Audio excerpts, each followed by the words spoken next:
শরীফ ওসমান হাদির মৃত্যুর খবরে রাজধানীর শাহবাগে অবস্থান নিয়েছেন সমর্থকরা। এই মুহূর্তে শাহবাগে আছেন সহকর্মী কামরুল হাসান। সরাসরি যাচ্ছি তার কাছে।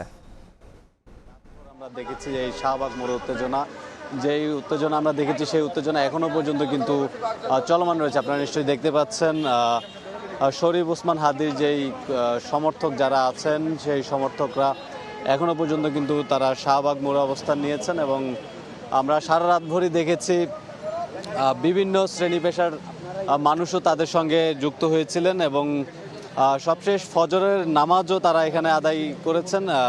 ফজর নামাজের পর লোক সংখ্যা কিছুটা কমলেও এখনো পর্যন্ত তারা কিন্তু এই শাহবাগের যে মোড়, সেই মোড়টি তারা ছেড়ে যাননি এবং তারা এখনো পর্যন্ত যে হাদির উপর যেই নৃশংসতম হামলা চালানো হয়েছে এবং এই ঘটনায় হাদির যে মৃত্যু হয়েছে, সেই ঘটনায় বিচারের দাবি জানিয়ে তারা এখনো পর্যন্ত শাহবাগ মোড় দখল করে রেখেছেন। আপনারা নিশ্চয়ই দেখতে পাচ্ছেন নানান শ্রেণী পেশার মানুষ এখানে অংশ নিয়েছেন এবং তারা এই বিক্ষোভ থেকে যে দাবিটুকু জানিয়ে যাচ্ছেন সেটি হচ্ছে ইনকিলাব মঞ্চের মুখপাত্র শরীফ ওসমান হাদির উপর যে ছাত্রলীগের সন্ত্রাসীরা যে হামলা চালিয়েছে, সেই হামলায় জড়িত যারা, তারা ইতিমধ্যে আপনারা জানতে পেরেছেন যে তারা ভারতে পালিয়ে গেছে। তাদেরকে বাংলাদেশে ফিরিয়ে এনে যে বিচারের যে প্রক্রিয়া, সেই বিচার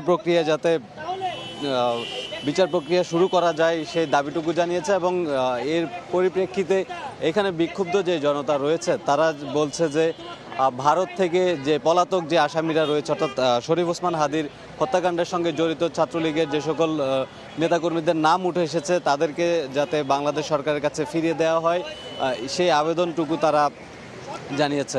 এর আগে আমরা রাতভর দেখেছি এই যে শাহবাগের মোড়ে এনসিপি সহ জুলাই মঞ্চ, জুলাই ঐক্য সহ যত ভ্রাতৃপ্রতিম সংগঠন রয়েছে, জুলাই গণঅভ্যুত্থানের যে স্টেক হোল্ডার যেই ছাত্র জনতা রয়েছে, তারা কিন্তু এই শাহবাগ মোড়ে ছিল এবং এখানে এনসিপির যে শীর্ষ নেতা যারা আছেন তারাও কিন্তু বক্তব্য রেখেছেন। তাদেরও একই বক্তব্য ছিল, এই শরীফ ওসমান হাদির উপর যারা হামলা চালিয়েছে, যাদের হামলায় শরীফ ওসমান হাদি নিহত হয়েছেন, আপনারা জানেন সিঙ্গাপুরে চিকিৎসাধীন অবস্থায় গতকাল রাত 10টার দিকে সে মারা গেছে এবং এই ঘটনায় তাৎক্ষণিক প্রতিক্রিয়া হিসেবে এখানেই বিক্ষুব্ধ জনতা এই শাহবাগ মোড়ে এসে অবস্থান নেয় এবং এখানে অবস্থান নিয়ে তারা এই শরীফ ওসমান হাদির হত্যাকাণ্ডের সঙ্গে যারা জড়িত তাদেরকে দেশে ফিরিয়ে এনে, অবিলম্বে দেশে ফিরিয়ে এনে বিচারের মুখোমুখি দাঁড় করানোর জন্য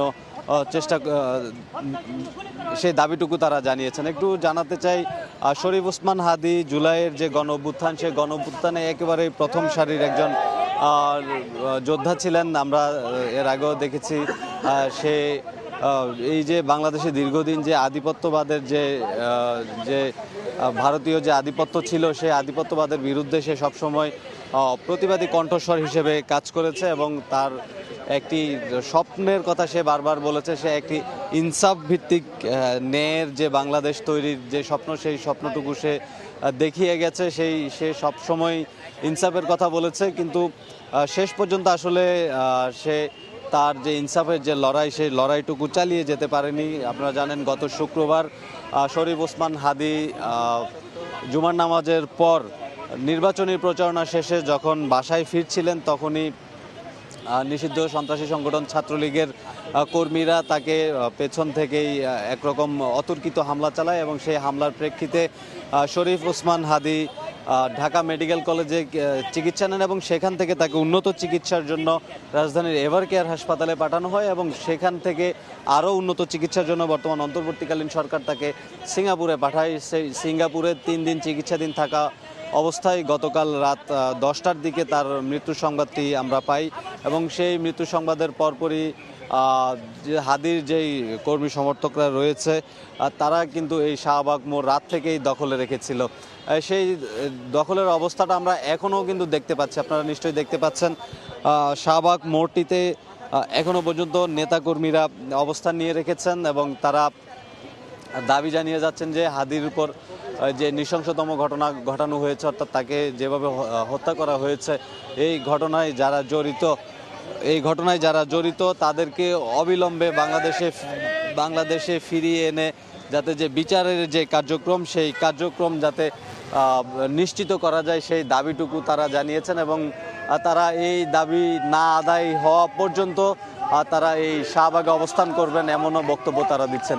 তো এই ছিল আমার কাছে এখনকার মতো সবশেষ তথ্য শাহবাগ মোড় থেকে। শাহবাগ থেকে সরাসরি যুক্ত ছিলেন সহকর্মী কামরুল হাসান।